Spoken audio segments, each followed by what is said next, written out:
Hi, everybody. Welcome to the Patti Brennan Show. Whether you have $20 or $20 million, this show is for those of you who want to protect, grow, and use your assets to live your very best lives.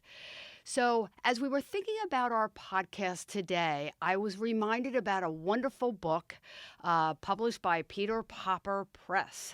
Try that one for size, right? And the name of the book is called I'm Dead. Now What? Now, here's the deal.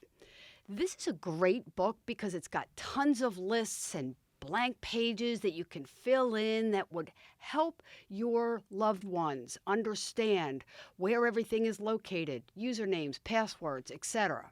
And today, we're not going to wait till you're dead. We're going to talk about some of the things that you might want to consider. One of the benefits that we have here at Key Financial is an incredible Key Client Services team. This team is made up of people whose job it is to serve as a concierge, to make sure some of the things that we're going to be talking about today don't happen to our clients. I thought it would be kind of fun to share some of the stories, some of the things that we've encountered over the many years that we've been doing this, the mistakes, the problems, the delays, and the cost that was involved in having affairs that weren't quite organized, usernames and passwords that nobody knew, and the implications that it had on the people that were left behind. So joining me today are three amazing people who are part of this great Key Client Services team. So welcome, Amanda Cannon, Stacy Franz, and Kelsey Miller. Thank you all for joining me on this show. So we're going to have some fun, right? So we're going to talk about some of the things that we've encountered over time. And, before we get too far along, let's give some examples of the list. We've created a 4-page list that, by the way, if you're interested, we're going to post it on our website. Feel free to go on keyfinancialinc.com and download this 4-page document. It'll give you everything you need to think about when it comes to keeping things all in one place and making sure that people aren't searching and finding things, a year after the fact. Okay? So in the meantime, we're just going to share with you some of the stories and the implications of not doing some of the things that we're talking about today. I can tell you right off the top of my head, we had a client who lived down south and she had a stroke. That's one of those things that just happens to happen. And by the way, if you're listening to this and you happen to be a young person or a young family or in your 50s and still working, these things can happen to anybody, and they have. So please tune in and download that document because this stuff is really important. Again, getting back to that woman, she had a stroke. She lost all of her memory, both short and long-term memory. Well, as it turned out, her daughter called us. Fortunately, our stuff, our name was on the refrigerator, so she called my office and she explained what happened and also explained that she couldn't get into her mother's computer and did we know her mom's password. It was months and months before our client got some of her memory back so that her daughter could get into the computer. So I'm not telling you to write it down. You can do whatever you want, but these are examples of things that actually have happened. So another example of usernames and passwords might be your home security system. I can tell you that the Brennans have a home security system, and it's one of these things that it's not a sound, it's a person's voice, and it's a man's voice. And let me tell you, this thing is scary. In the middle of the night, if it goes off, it'll say, burglary, burglary, leave immediately, scare the living daylights out of you. You can't sleep through it, right? And in order to turn the darn thing off, when we get that phone call from the security company, we have to give them our password. Can you imagine if the security system is going off and you've fallen and you've lost consciousness and somebody comes in and this thing is screaming at everybody? Not fun, right? So usernames and passwords, really important. Keep them in a secure place and tell somebody where they are. So I'm going to hand it over to our concierge team, right? So Amanda, let's talk about some of the experiences or maybe just one experience that you've encountered, in the last couple of years that has really, let's talk about an example of somebody that did it right, okay? I actually just had one recently. She just recently passed away and was very, very explicit in terms of what her wishes were, how she was to be disposed of, for lack of a better term. um, but she's not very close with her family. They've got some differing views on many things, and there's also some distance, literally and figuratively between them. So she didn't see them very often. She was by herself probably 90% of the time, and she was really kind of entertained by any phone conversations that she could have. So we were on the phone at least once a week, whether Right. she was calling me and giving me check-ins from where she was, or if I was calling her to make sure she was okay. So I got to know her pretty well, got to know what these wishes were. And when she passed, it was kind of like, okay, well, we have our marching orders. Right. So, it was great because while she was kind of socially isolated, at least in the typical sense, because she didn't have a lot of that family around, she was able to put her wishes down and explain those to the people that she was relatively close to. What I thought was so neat about your conversations with this client was how intimate they were and how she really trusted you with these really important details, to the point where she was very explicit in terms of how to take care of her pet, what she wanted to have happen after she died. And now you are the proud owner of this wonderful Of said pet. Yes, Yes. exactly. When she had to put her last animal down, she was accepting of that fact and realized that she wasn't going to get another one of those. But after about a month, she was like, I was sick of not having something else in the house that was breathing. And so she went and got this other smaller creature, and had asked me at some point, if she were to die, would I take over ownership of said pet? I thought there was not a chance that she would, not outlive this animal. But even still, I'm totally fine with taking care of this creature. So yes, I am now the inherited owner of this animal. Wonderful. And equally as important, she had the peace of mind knowing that you would take over and take care of this creature that she loved and who got her through that last year of life. And that's really important.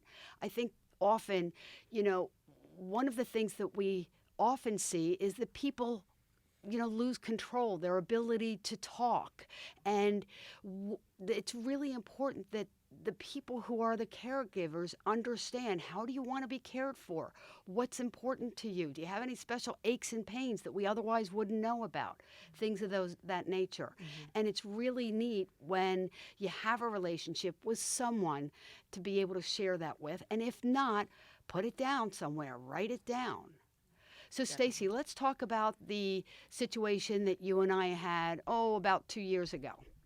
It had to do with that one particular client who was ill, had received a diagnosis. We knew about the diagnosis, had been a client for many, many years, and we had done the estate plan, reviewed all the titling, the beneficiary designations were perfect. Everything was right on, jointly held property, etc. And towards the end of his life, towards the very end, he had a reprieve and got a car, right? And we knew about the car, etc. Sure enough, a couple of months later, he passed. And when the family called, what was the question that was asked? Yeah, so they wondered if there was anything that had to go through probate at that time. And there really wasn't, because most everything that had been in joint name or there was a beneficiary attached to it. So so no issue at that point that we knew of. And then she asked the magic question, well, what about the car? Right. So we said, okay, well, typically you can go to, an auto tag place and just change the ownership. Right. But in this case, we discovered that our client didn't buy the car. He got a car, quote unquote, got, However, it was a leased vehicle and it was only in his name. Right. So, why don't you share what happened once we learned that? So once we learned that, it was quite a lengthy process, unfortunately, for the client. To start out with, we then had to go through probate just specifically for the car. And Stace, why don't we explain what that was like? Okay, probate sounds like this awful, nasty process. And in fact, it was something that you and I were able to go to the courthouse with our client. So probate itself is not a terrible process. Yes, she had to write a check. I don't know about you, Stacy, but for me, I think the hardest part about it was the anxiety, the stress, the phone calls, talking to the car, the dealership, and then the leasing company, and the amount of time it took just to get everything done.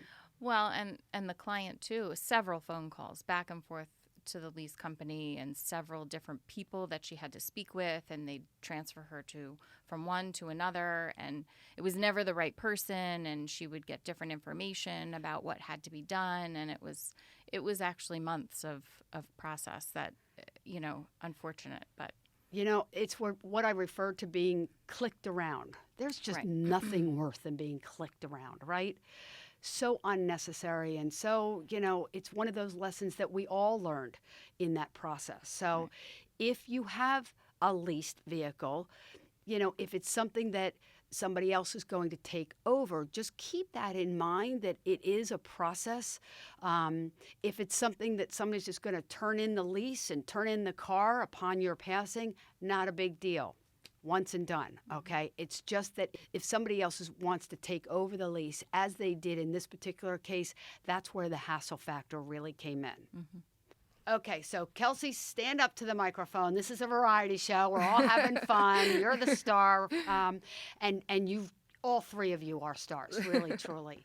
So let's tell the story of the situation with the life insurance policy with that client that we didn't even know that he had it.